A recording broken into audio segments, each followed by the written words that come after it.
Friends सभी को good morning. चलिए आज हम लोग देखते हैं एनसीईआरटी का सार संग्रह का महेश बर्नवाल का बुक हम लोग देखते हैं, ठीक है।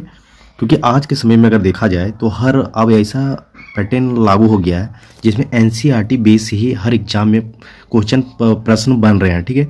तो चलिए हम लोग आज देखते हैं पॉलिटी का पहला चैप्टर देखेंगे। आप लोग पॉलिटी का हम सिलेबस दिखा दे रहे हैं, ठीक है। आप लोग वीडियो पे बने रहिएगा और मेरे चैनल पे आप नए हैं तो मेरे चैनल को सब्सक्राइब कीजिए, शेयर कीजिए, कमेंट कीजिए और ज़्यादा से ज़्यादा प्यार दिखाइए, ठीक है। चलिए आप लोग को दिखाते हैं हम पॉलिटी का जो सिलेबस जो तैयार किया गया है आपको ये दिखाते हैं, ठीक है। क्योंकि हम लोग को इसमें पढ़ना क्या क्या है आप लोग को टॉपिक दिखा देते हैं। उसी तरह टॉपिक के अनुसार ही आप लोग को डेली यह क्लास मिलेगा, ठीक है। देखिए पहला टॉपिक क्या बोला है, देखिए पॉलिटी का है ना, पहला टॉपिक जो है आप लोग को हम दिखा रहे हैं। देखिए हम लोग को पढ़ना क्या है, भारतीय राज्य व्यवस्था, ठीक है। पहला टॉपिक हम लोग क्या पढ़ेंगे, पहले भारत की संवैधानिक विकास पढ़ेंगे, भारत की संवैधानिक विकास को पढ़ेंगे। चलिए हम लोग देखते हैं दूसरा टॉपिक मेरे लिए क्या रहेगा, संविधान, संविधान के विभिन्न प्रावधान एवं उनके स्रोत रहेंगे, ठीक है। नेक्स्ट टॉपिक क्या रहेगा, तो संविधान के विभिन्न प्रावधान व उनके स्रोत के बारे में रहेगा, ठीक है। चलिए नेक्स्ट देखते हैं, नेक्स्ट में क्या पढ़ना है, तो भारतीय संविधान के भाग पढ़ेंगे, ठीक है। नेक्स्ट टॉपिक रहेगा भारतीय संविधान में अनुसूचियां रहेगी। नेक्स्ट टॉपिक रहेगा भारतीय संविधान की विशेषताएं पढ़ना होगा, ठीक है।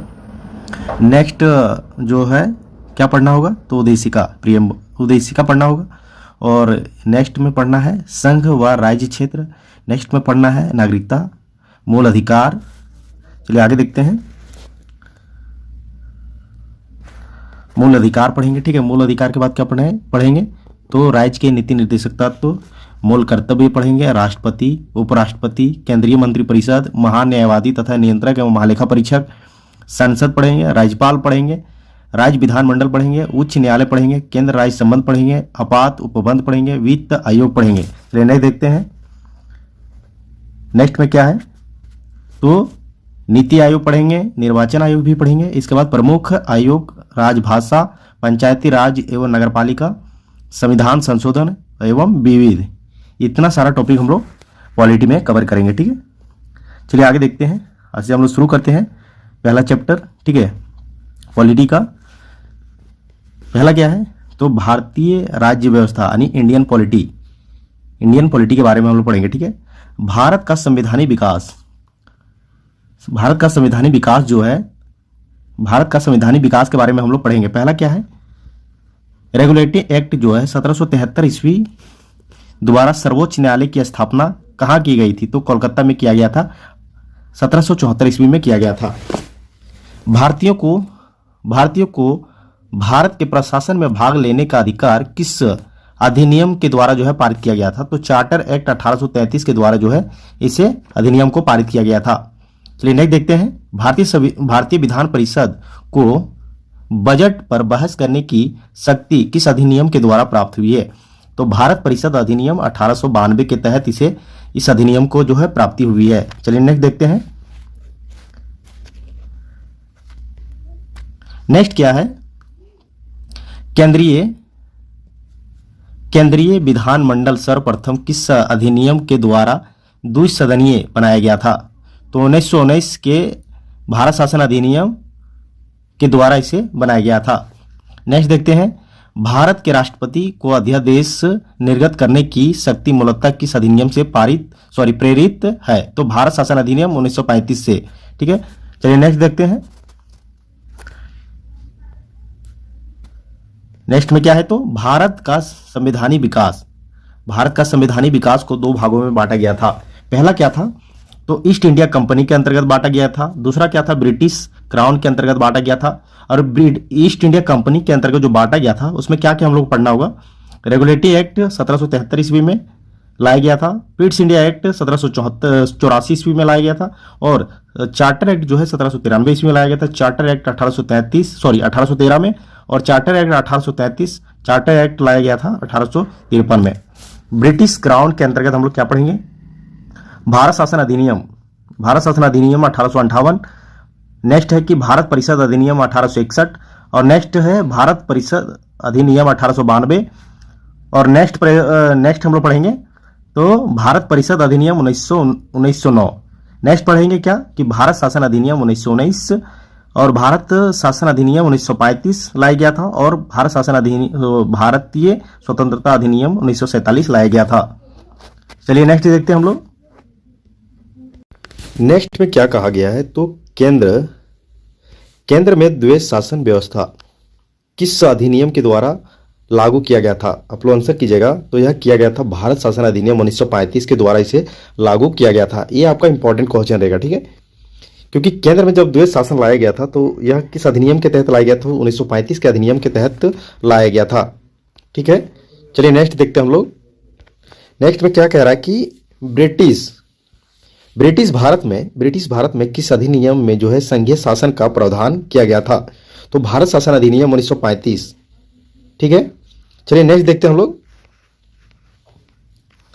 नेक्स्ट में क्या कह रहा है कि अखिल भारतीय संघ स्थापित करने का प्रावधान किस अधिनियम में किया गया था? तो भारत शासन अधिनियम 1935 के अधिनियम के द्वारा इसे किया गया था।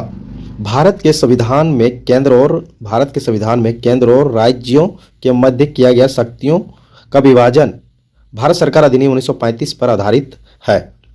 नेक्स्ट क्या कह रहा है कि एक निर्वाचित संविधान सभा द्वारा भारत के संविधान का निर्माण करने का प्रस्ताव किसके द्वारा दिया गया था? तो क्रिप्स मिशन के द्वारा दिया गया था। चलिए नेक्स्ट देखते हैं। भारतीय संविधान सभा का गठन किसके अंतर्गत किया गया था? आप आंसर कीजिएगा। तो एक क्वेश्चन आपका इंपॉर्टेंट रहेगा, ठीक है, क्योंकि इसी के समय जो है कैबिनेट मिशन लाया गया था, ठीक है। कैबिनेट मिशन जो है लाया गया था, कैबिनेट मिशन 1946 के अंतर्गत आया था। इसमें कैबिनेट मिशन के जो है 1946 ईस्वी में लाया गया था। चलिए नेक्स्ट देखते हैं। कैबिनेट मिशन द्वारा प्रस्तुत योजना के अनुसार संविधान सभा में प्रांतों से प्रतिनिधियों का निर्वाचन किस अनुपात में किया गया था? 10 लाख की जनसंख्या पर एक सदस्य किया गया था। नेक्स्ट है तो भारतीय संविधान का निर्माण करने वाली संविधान सभा के सदस्यों का चुनाव किसके द्वारा किया गया था? तो आप लोग इसका आंसर कीजिएगा। तो किसके द्वारा किया गया था? विभिन्न प्रांतों के विधानसभाओं के द्वारा किया गया था। चलिए नेक्स्ट देखते हैं हम लोग। नेक्स्ट में क्या कह रहा है कि अंतरिम सरकार 1946 ईस्वी में लाया गया था। एक तरफ है सदस्य, दूसरा तरफ क्या है धारित विभाग, मतलब किस सदस्य को किस विभाग मिला था, क्या विभाग मिला था? जवाहरलाल नेहरू को जो है राष्ट्रमंडल संबंध तथा विदेशी मामले का विभाग मिला हुआ था। सरदार वल्लभ भाई पटेल को गृह एवं सूचना प्रसारण मंत्री का विभाग मिला था, ठीक है। डॉक्टर राजेंद्र प्रसाद को खाद्य एवं कृषि मंत्री का विभाग मिला था और जॉन मथाई को उद्योग एवं नागरिक आपूर्ति का विभाग मिला हुआ था। जगजीवन राम को जो है श्रम मंत्री का विभाग मिला था। सरदार बलदेव सिंह को जो है रक्षा मंत्री का विभाग मिला था। लियाकत अली खां को जो है वित्त मंत्री का विभाग मिला था। चलिए नेक्स्ट देखते हैं हम लोग। नेक्स्ट में क्या कह रहा है कि सी राजगोपालाचार्य को मिला था शिक्षा एवं कला का विभाग मिला हुआ था। भारत शासन अधिनियम 1919 की समीक्षा करने के लिए वर्ष 1927 ईस्वी में जब साइमन कमीशन का गठन किया गया था। साइमन कमीशन का गठन कब किया गया था? तो 1927 ईस्वी में किया गया था। किस अधिनियम के तहत किया गया था? तो भारत शासन अधिनियम 1919 के तहत इसे किया गया था। चलिए नेक्स्ट देखते हैं हम लोग। भारत की संविधान सभा की पहली बैठक कब हुई थी? ये क्वेश्चन आपका इंपॉर्टेंट रहेगा, ठीक है। संविधान सभा की जो है पहली बैठक कब हुई थी? तो 9 दिसंबर 1946 ईस्वी को हुआ था। भारतीय संविधान का प्रथम प्रारूप सर BN राव के द्वारा तैयार किया गया था। नेक्स्ट है कि संविधान सभा का स्थायी अध्यक्ष, ये आपका इंपॉर्टेंट रहेगा, स्थायी अध्यक्ष यानी कि परमानेंट चेयरमैन जो है किससे चुना गया था? तो डॉक्टर राजेंद्र प्रसाद को चुना गया था। और नेक्स्ट में है कि संविधान सभा में पंडित जवाहरलाल नेहरू के द्वारा जो उद्देश्य प्रस्ताव कब प्रस्तुत किया गया था? तो 13 दिसंबर 1946 ईस्वी को किया गया था। नेक्स्ट है कि नेहरू द्वारा प्रस्तुत उद्देश्य प्रस्ताव संविधान सभा में कब स्वीकृति हुआ था? तो 22 जनवरी 1947 ईस्वी को हुआ था। चलिए नेक्स्ट देखते हैं हम लोग। भारतीय संविधान के निर्माण काल में संविधान सभा के कुल कितने अधिवेशन हुए थे? तो कितने अधिवेशन हुए थे? तो 12 अधिवेशन हुए थे। चलिए नेक्स्ट देखते हैं हम लोग। भारतीय संविधान के निर्माण में संविधान सभा को कितना समय लगा था, यानी संविधान सभा जो है बनकर कितने दिनों में बनकर तैयार हुआ था? तो 2 वर्ष से 11 महीना 18 दिन लगा हुआ था। आप लोग ये याद रखिएगा, ये पूछा जाता है, ठीक है। चलिए नेक्स्ट देखते हैं हम लोग। नेक्स्ट क्या कह रहा है,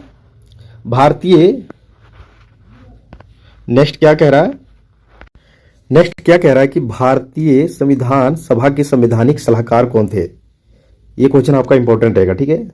भारतीय संविधान सभा के संवैधानिक सलाहकार कौन थे, तो सर BN राव थे। इसके बाद नेक्स्ट है कि भारत की संविधान सभा के वर्तमान रूप में राष्ट्रीय ध्वज को कब अपनाया गया था, तो 22 जुलाई 1947 ईस्वी को अपनाया गया था। राष्ट्रीय ध्वज कब अपनाया गया था, तो 22 जुलाई 1947 ईस्वी को अपनाया गया था।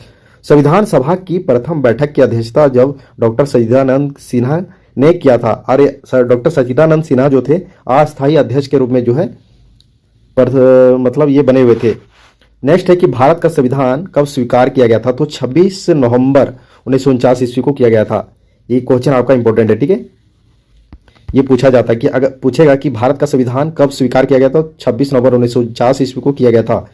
और नेक्स्ट है कि भारतीय संविधान जो है पुनः कब लागू किया गया था। ये भी आपके इंपॉर्टेंट है, ठीक है, ये भी पूछा जाता है। तो कब किया गया था, तो 26 जनवरी 1950 ईस्वी को किया गया था। चलिए नेक्स्ट देखते हैं हम लोग। संविधान सभा के बारे में हम लोग पढ़ेंगे।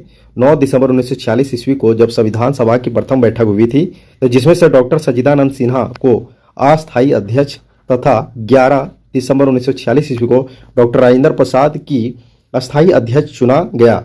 संविधान निर्माण का प्रारंभ 13 दिसंबर 1946 ईस्वी को पंडित जवाहरलाल नेहरू के द्वारा जो है प्रस्तुत उद्देश्य प्रस्ताव से हुआ था, जिसे 22 जनवरी 1947 ईस्वी को सर्वसम्मति से स्वीकार कर लिया गया। और 26 नवंबर 1949 ईस्वी को जो है भारतीय संविधान अंगीकृत कर लिया गया, जबकि 26 जनवरी 1950 को इसे जो है पुनः लागू कर दिया गया था।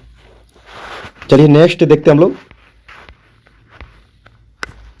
नेक्स्ट क्या कह रहा है कि 26 जनवरी 1949 ईस्वी को भारतीय संविधान किसके द्वारा जो है अधिनियमित किया गया था, तो संविधान सभा के द्वारा अधिनियमित किया गया था।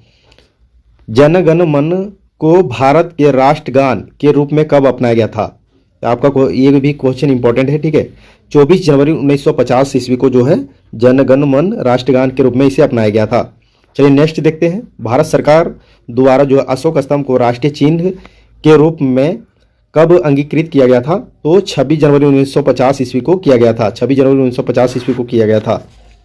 चलिए नेक्स्ट देखते हैं। संविधान सभा को जो है सलाहकार समिति के अध्यक्ष किसे चुना गया था, तो सरदार वल्लभ भाई पटेल को चुना गया था। चलिए नेक्स्ट देखते हैं हम लोग। नेक्स्ट क्या कह रहा है कि संविधान सभा की झंडा समिति के अध्यक्ष कौन थे उस समय, तो डॉक्टर राजेंद्र प्रसाद थे। चलिए नेक्स्ट देखते हैं प्रमुख समितियां एवं उनके अध्यक्ष, ठीक है। संघ शक्ति समिति के अध्यक्ष कौन थे, तो पंडित जवाहरलाल नेहरू थे, ठीक है। और दूसरा था क्या, संघीय संविधान समिति के अध्यक्ष कौन थे, पंडित जवाहरलाल नेहरू। प्रांतीय संविधान समिति के अध्यक्ष कौन थे, सरदार वल्लभ भाई पटेल। और प्रारूप समिति के अध्यक्ष कौन थे, तो डॉक्टर भीमराव अम्बेडकर थे। और नेक्स्ट है कि मौलिक अधिकारों एवं अल्पसंख्यकों संबंधी परामर्श समिति के अध्यक्ष कौन थे, सरदार वल्लभ भाई पटेल। चलिए नेक्स्ट देखते हैं हम लोग। नेक्स्ट क्या कह रहा है कि प्रक्रिया नियम समिति के अध्यक्ष कौन थे, तो डॉक्टर राजेंद्र प्रसाद थे। और राज्यों के लिए जो है समिति के अध्यक्ष कौन थे, पंडित जवाहरलाल नेहरू थे। कौन थे, तो डॉक्टर राजेंद्र प्रसाद थे। चलिए नेक्स्ट देखते हैं हम लोग। चलिए नेक्स्ट देखते हैं। तो संविधान सभा के कार्यों से संबंधित समिति के अध्यक्ष कौन थे, तो GV मावलंकर थे। डॉक्टर BR अम्बेडकर की अध्यक्षता में संविधान सभा की प्रारूप समिति में 6 अन्य सदस्य थे। N Gopal Swami Ayyangar, doctor KM Munshi, BM Mitra. बाद में जो है इनके स्थान पर कौन आया था, तो PN माधवराव आया था, ठीक है। इसके बाद है कि अलाउद्दीन कृष्णा स्वामी अय्यर थे, सैयद मोहम्मद सादुल्लाह थे और तथा DP खेतान, जो बाद में इनके स्थान पर TT कृष्णामाचारी आए हुए थे। नेक्स्ट है कि संविधान सभा ने डॉक्टर BR अम्बेडकर की अध्यक्षता में प्रारूप समिति का गठन किया गया था। 29 अगस्त 1947 ईस्वी को किया गया था। चलिए नेक्स्ट देखते हैं। चलिए नेक्स्ट हम लोग देखते हैं नेक्स्ट क्या कह रहा है कि संविधान सभा ने डॉक्टर बी आर अम्बेडकर की अध्यक्षता में प्रारूप समिति का गठन कब किया गया था? तो 29 अगस्त 1947 ईस्वी को किया गया था। 29 अगस्त 1947 ईस्वी को किया गया था। चलिए नेक्स्ट देखते हैं, डॉक्टर बी आर अम्बेडकर का संविधान सभा में निर्वाचन किस प्रेसिडेंसी से हुआ था? तो बम्बई प्रेसिडेंसी से हुआ था। 1947 से लेकर 1950 के बीच में हुआ था। बंगाल प्रेसिडेंसी जो है 1946 से लेकर 1947 ईस्वी में किया गया था। नेक्स्ट देखते हैं कि भारत का संविधान मूलतः 2 भाषाओं हिंदी तथा अंग्रेजी में लिखा गया था और सभी सदस्यों ने इन दोनों प्रतियों पर हस्ताक्षर किए थे। नेक्स्ट टॉपिक आप लोग का रहेगा कि संविधान के विभिन्न प्रावधान एवं उनके स्रोत के बारे में नेक्स्ट टॉपिक रहेगा। ठीक है, आप लोग ज़्यादा से ज़्यादा सपोर्ट कीजिए, मेरे चैनल में सब्सक्राइब कीजिए और कमेंट कीजिए, शेयर भी कीजिए। ठीक है, जय हिंद, जय भारत।